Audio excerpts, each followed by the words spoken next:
Il a 87 ans et s'il préparait sa retraite et son départ depuis longtemps, cette fois, Ingvar Kamprad cède définitivement son fauteuil Ikea de PDG. C'est en 1943 qu'il fonde la célèbre marque. Au départ, Ikea est un petit commerce, on y trouve de tout.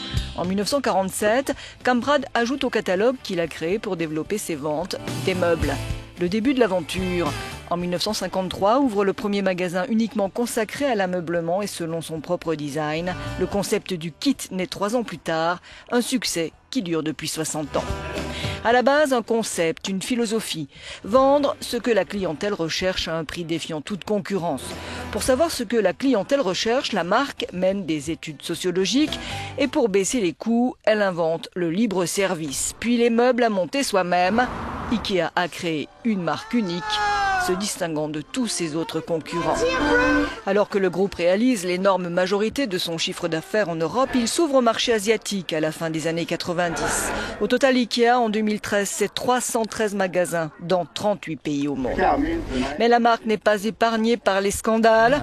Le plus troublant sera sans aucun doute le passé nazi de son fondateur, son appartenance à un mouvement proche des jeunesses hitlériennes. Dans les années 90, il présentera ses excuses pour ce qu'il qualifie d'erreur de jeunesse. Mais un autre scandale viendra entacher le groupe.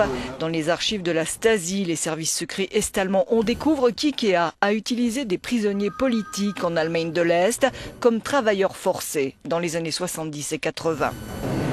Enfin, il y aura les scandales alimentaires dans les restaurants de la marque.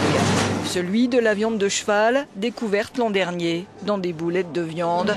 Et plus récemment, des desserts contenant des matières fécales vendues dans 23 pays. Aucun d'entre eux n'aura jusqu'ici entravé la marche du groupe à succès. Avec ou sans son richissime fondateur, nombreux seront sans doute encore les clients qui s'acharneront à monter des étagères au nom improbable.